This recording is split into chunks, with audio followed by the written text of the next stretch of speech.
세 번째, 고대 근동에 나타난 동성애를 잠깐 검토를 하겠습니다. 함으로부터 시작된 남성 동성 간의 타락한 성교 관행은 고대 근동 문명권인 메소포타미아 문명권과 이집트 문명권에 급속하게 퍼져나갔습니다. 주전 2000년경에 등장한 메소포타미아의 법전인 중기 아시리아 제국법에 보면 남성 간의 성관계 때문에 발생한 법정 소송 사건을 다룬 두 개의 판례가 있습니다. 하나의 판례는 뭐냐 하면 어떤 남자가, 이 남자는 귀족입니다. 같은 귀족 계급의 남자 동료가 많은 남자들과 지속적으로 성관계를 가졌다는 소문을 퍼뜨렸다.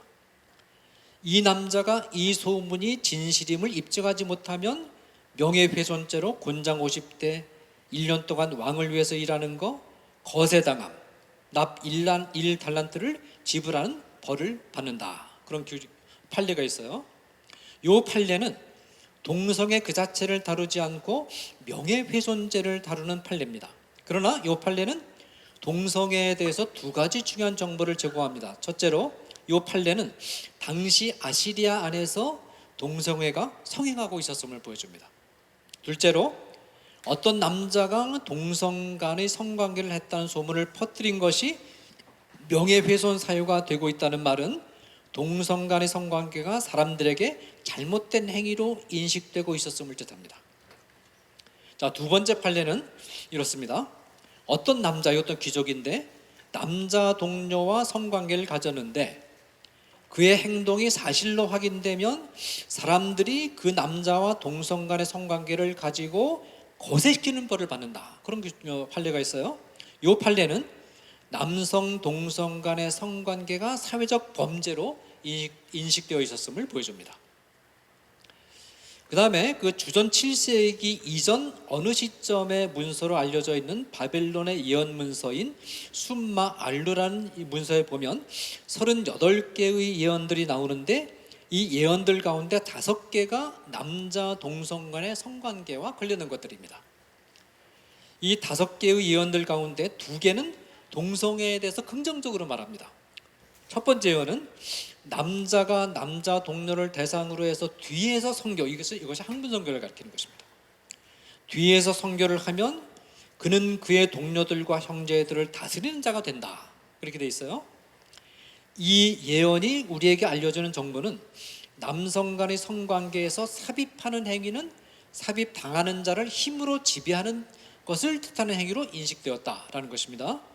두 번째 예언은 남자가 남자 성전 창부와 성관계를 가지면 가혹한 운명, 근심이나 환난이 그를 떠날 것이다. 자, 이 예언은 남성 간의 성관계에서 삽입하는 행위는 가혹한 운명을 물리치는 주술과 같은 행위로 인식되었음을 보여줍니다. 그런데 5개의 예언들 가운데 3개는 동성애에 대해서 부정적으로 말합니다. 세 번째 예언은 뭐냐면 남자가 궁정시종과 성관계를 가지면 공포스러운 일들이 1년 내내 그를 사로잡았다가 그를 떠난다. 그러니까 1년 동안 고통을 당한다는 거죠. 네 번째 예언은 남자 창부처럼 남자들과 성관계를 갖기를 원하는 감옥 안의 남자, 이 남자는 뭐냐면 허가증이 없이 남자 창부의 역할을 하는 남자를 가리킵니다. 에게는 가혹한 운명이 기다리고 있다. 자, 5번째 예언은 집에서 태어난 남자 노예와 성관계를 가지는 남자에게는 가혹한 운명이 기다리고 있다. 자, 이 예언들은 남성 간의 성관계, 삽입하는 입장이든 아니면 삽입당하는 입장이든 이 성관계가 애군을 가져다 주는 것을 간주합니다. 그러니까 남성 간의 성관계가 어떤 사람들은 길조다, 어떤 사람은 흉조다, 그렇게 이제 본 것이죠. 주전 7세기경의 문서로 알려진 주문연감이라는 책에서는 여자에 대한 남자의 사랑, 남자에 대한 여자의 사랑, 남자에 대한 남자의 사랑을 모두 호의적으로 언급하고 있습니다. 이 언명은 고대 근동에서 남성 간의 성관계가 상하 권력관계에서 뿐만 아니라 사람들 사이에서 일반인들에게도 일반화되어 있었음을 보여줍니다. 그러니까 동성애 진영에서는 고대에서 문제가 되는 것은 특별한 어떤 권력 관계라든지 어떤 신전 숭배 의식 안에서의 동성애만 문제 삼았지 일반적인 의미에서 동성애를 문제 삼은 것이 아니다, 그렇게 주장하는데 그건 사실과 다릅니다. 일반적으로도 동성애가 이방 문명권의 편만에 있었고 그것도 문제가 됐다는 것입니다. 이 메소포타미아 문명의 신화들에도 동성애가 광범위하게 나타났습니다. 예를 들어서 길가메시 신화에 등장하는 이 신화는 이제 수메르 문명, 메소포타미아 문명의 기원과 관련된 신화인데, 이 신화에 등장하는 이난나라는 여신, 이 이난나는 수메르어고 이시타르는 아수르입니다. 이 신은 나중에 이제 비너스와 동일시됩니다. 이 신은 여신인데 양성애적인 특징을 지니고 있었으며 남창희 사제의 역할을 했습니다. 신화인 이난나의 하계 강화라는 그런 문헌에 보면 남창들은 여신을 하계로부터 해방되는 일을 도운 것으로 되어 있습니다. 남창들은 질병이나 기타 곤경들로부터 사람들을 구원해내고 대적을 물리치고 성공을 가져오는 마술적인 능력을 가지고 있는 것으로 간주되었습니다. 남창들은 여자처럼 옷을 입고 화장을 하고 여성성의 상징인 물레가락을 들고 황홀경의 춤을 추면서 거세 의식을 거행했습니다. 여신은 이들을 남자인 동시에 여자 혹은 개인 동시에 여자로 전환시켰습니다. 여기 개는 이제 견을 가리키는 겁니다. 남창들은 돈을 받고 남성 성기를 받아들이는 여성 역할을 하면서 학문 선교를 했습니다. 남창과 성교를 가진 남자는 이 성교를 통해서 여신의 능력에 접근할 수 있는 것으로 간주되었습니다. 그러나 아이러니컬하게도 일상의 삶에서는 남창들은 심한 멸시를 당했고, 그러니까 신전에서는 굉장히 높은 평가를 받았는데 일상의 삶에서는 아주 멸시를 당했습니다. 아주 아이러니컬하죠. 개라는 별칭으로 불렸습니다. 이 개라고 불린 이유는 성교 시에 남자의 성기를 받아들이는 자세가 개와 같았기 때문입니다. 남창들은 엔키가 신 이름입니다. 신이 손톱 밑에 있는 때를 재료로 해서 지음받은 것으로 폄하되고 깨어진 항아리의 비유가 됐습니다. 남창들은 도시의 쟁기, 이 도시의 쟁기는 남근을 상징합니다. 도시의 쟁기를 가지고 얻은 빵을 먹고 살고 도시의 하수구에서 물을 마시고 술 주정뱅이와 목마른 자들로부터 뺨 때림을 당하는 자들로 간주가 되었습니다. 고대 이집트에서도 동성애가 언급되고 있습니다. 고대 이집트의 관문 카핀 텍스트라고 관에 들어있는 문서를 가리킵니다. 이 관문서들에 보면 남자 신들을 포함해서 신들이 태양신 레의 음경을 삼킬 것이라는 표현이 등장하는데, 이는 남성 간의 성관계를 묘사한 것입니다.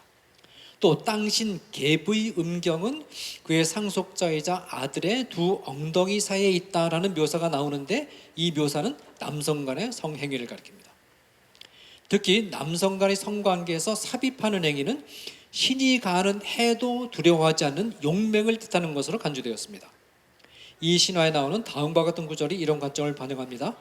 아툼신이 나를 주관하지 못한다. 왜냐하면 나는 그의 두 엉덩이 사이에 삽입했기 때문이다. 바로 왕 뉴셀이라는 바로 왕은 주전 2600년경 사람인데, 뉴셀의 시대의 두 미조사는 이제 그 손톱 그 네일 아트를 가리키는 것입니다. 이 미조사와 미용사들의 무덤에 있는 그림에는 두 남자가 손을 잡고 껴안고 코를 만져주는 장면이 나옵니다. 바로 왕 이크나토는 벌거벗은 모습으로 그의 사위이자 섭정임이 분명한 스멘카레의 턱을 쓰다듬고 있는데, 이 묘사도 남성 간의 성행위를 묘사한 것입니다. 후기 헤라클레오폴리탄 비문에는 삽입하는 성인과 받아들이는 청년 간의 동성 성교 행위는 비난받을 만한 것으로서 형사 기소의 대상이 된다라는 문구가 있습니다. 주전 15세기경의 사자의서라는 문헌에 보면 죽은 자가 자기 자신을 변호하면서 하는 고백 안에 이런 내용이 들어있습니다. 나는 나 자신을 더럽히지 않았다. 나는 남자 연인과 성관계를 갖지 않았다. 라는 표현이 있습니다. 에드푸 비문이라는 그 곳에는 여성화된 겁쟁이 혹은 수동적인 남자 성관계 파트너와 결혼하는 것을 금지하는 조항이 있습니다. 이처럼 남자 성관계에서 능동적인 역할을 하는 자도 역시 정죄당했습니다. 호루스와 셋의 신화, 이게 주전 1160년경에 등장한 문헌이라고 보는데, 예, 보면 호루스와의 동성 관계에서 남자의 역할을 한 셋은 호루스가 잠든 사이에 호루스의 두 엉덩이 사이에 사정을 했고, 이때 신들이 크게 비명을 지르고 트림을 하면서 호루스의 얼굴에 침을 뱉었다라는 기록이 있습니다. 호루스는 정액을 셋의 음식에 섞어 넣는 방법으로 응수했습니다. 호루스는 상추, 이 상추의 즙이 정액과 그 당시 동일시되었는데 을 먹었는데, 그 이유는 셋의 학문에 사정을 하기 위해서였습니다. 남성 성관계에서 수동적인 입장에 있는 자는 수치를 당하는 자로 여겨졌습니다. 자, 지금까지 소개한 고대 근동에 나타난 동성애에 대해서 평가를 하고 이제 오늘 강의를 마무리하겠습니다. 첫째로, 고대 근동에서는 주로 남자들과의 성관계가 언급되어 있고, 이 문헌상으로는 여성들과의 성관계에 대해서는 이제 언명이 없다라는 것.